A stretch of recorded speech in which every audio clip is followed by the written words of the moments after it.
महाकुंभ में एक ऐसी लड़की और है जो वायरल है। मेले में ये फूल बेचती थी। मोनालिसा नाम की ये लड़की इतनी चर्चित हुई कि लोग उसे परेशान तक करने लगे। यहां तक कि मोनालिसा महाकुंभ छोड़कर वापस घर जाने के लिए मजबूर हो गए। कुंभ में यह भी हुआ कि मोनालिसा को अपनी जान बचाने के लिए एक बाबा के शिविर में ही शरण लेनी पड़ी। मोनालिसा है कौन, यह भी मैं बता देती हूं। हालांकि ये एमपी की रहने वाली एक लड़की है और कुंभ में माला बेचने के लिए आई थी, जिसका थोड़ी देर पहले बाबा ने भी शुरुआत में जिक्र किया। नीली आंखों की वजह से ये काफी दिनों से वायरल है और मेला क्षेत्र में वीडियो बनाने की जिस तरीके से होड़ लगी, लोग लड़की का छिपकर ही वीडियो बनाने लगे। पहचान छिपाने के लिए मास्क पहनने लगी ये लड़की और परेशान होकर एक साधु के टेंट में इनको छिपना पड़ा। हालांकि सोशल मीडिया पर फेक आईडी तक इनका बन गया। परेशान होकर पिता ने इन्हें घर ही वापस भेज दिया। तो महाराज, अब सवाल मेरा आपसे उसी लिहाज पर है, ये तस्वीरें भी मैं दिखा देती हूँ। देखिए किस तरीके से हुडेड जैकेट पहनकर नारायण गिरी जी महाराज, ये तस्वीरें देखिए। ये वो हकीकत है कि किस तरीके से मास्क लगाकर, चेहरा छिपाकर इनको इस आस्था के कुंभ मेले से ही बाहर जाना पड़ा। और ये बात मैं इसलिए दोहरा रही हूं क्योंकि कहीं ना कहीं इस तरीके की यही कृत्य यहाँ के श्रद्धा भाव को सवालों के घेरे में खड़ा करते हैं। क्या ये वही यंगस्टर्स हैं जो आज मेले में अपनी मौजूदगी के तहत ही इस पर्व को स्वच्छ नहीं रहने दे रहे? देखिए, वो लड़की एक माला बेचती है, जो रुद्राक्ष का माला बेचती है। वो बेचारी अपने बेचती है, अपना रोजगार करती है। इसके पीछे जो सोशल मीडिया के 200 मोबाइल वाले लड़के जो पीछे पड़ गए, जो रील बनाने वाले, और इतने भयंकर पड़ गए। वो लड़की इतनी घबरा गई, मिलते मिला हार्ट फेल हो जाए। हम लोग देखा तो हम साधुओं ने उनका घेराव करके उसको तंबू में एक जगह सुरक्षित उसको जगह रखाया कि हमला कर देंगे, इसके साथ में कोई घटना हो सकती है। इतने दुष्ट जो है यूट्यूबर और रील बनाने वाले हैं कि 200 लड़के जो है जूनागढ़ में घुस गए। हम लोगों ने कितना मुश्किल से जो है, फिर जो है पुलिस बुलाना पड़ा, मिलिट्री वालों को बोलना पड़ा और उसको बोलना पड़ा, फिर उसको पीछे से निकाल कर उसके पिताजी लेके गए बहुत मुश्किल से।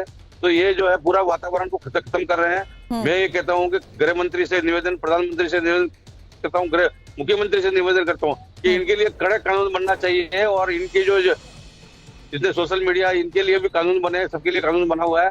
इस तरह से जो मानसिक विकृतता पैदा कर रहे हैं उनको जेल में डाला जाए, जेल में बंद किया जाए, उनके मोबाइल को तत्काल जब्त किया जाए। पुलिस जहाँ खड़ी है इस तरह से रील बना रहे हैं, कोई आदमी बात कर रहा है, कुछ कर रहा है, घर वाले ने कुछ है, कुछ अपनी श्रद्धा भावना से गंगा स्नान कर रहे हैं, वहां पर जो है वीडियो बना रहा है कि भाई युवती कैसे नहा रही है, उसको कैसे नहा रही है। तो मैं कह रहा हूँ पब्लिक से निवेदन है कि कानून सरकार कुछ नहीं करती। ऐसे जो वीडियो वील बनाने वाले उनको तुरंत पकड़ो, मार लगाओ और उनका मोबाइल आप कह रहे हैं सख्त एक्शन इनके खिलाफ जरूर होना चाहिए नारायण गिरी जी महाराज। लेकिन स्वामी शैलेशानंद जी, सवाल आपसे करूंगी, यहाँ पहचान कैसे होगी इन सबकी, इन लाखों करोड़ों लोगों के बीच में? क्योंकि एक और तस्वीर अब जरा देखेगा, मैं आती हूँ सर आपके पास महाराज, मैं आपके पास आती हूँ। चिमटे वाले बाबा भी जिस तरीके से वायरल हुए हैं उनकी जरा तस्वीर देखिए। इनका नाम है महाकाल गिरी बाबा।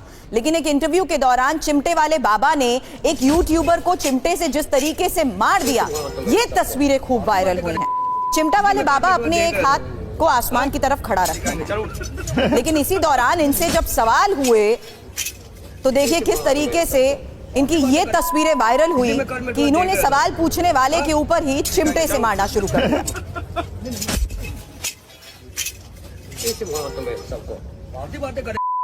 इसलिए मैं कल में तुम्हें देख रहा था। अब ये क्यों चर्चा में है, ये देख लिए। नाम महाकाल गिरी बाबा, गुस्से की वजह से हालांकि ये वायरल हुए हैं। एक हाथ ऊपर ही रखते हैं, 9 साल से हाथ उठाकर साधना भी कर रहे हैं और यूट्यूबर को चिमटे से जिन्होंने जिस तरीके से इन्होंने पीटा, यही तस्वीरें वायरल हुई। अब सवाल पूछने पर जैसे ये नाराज हुए।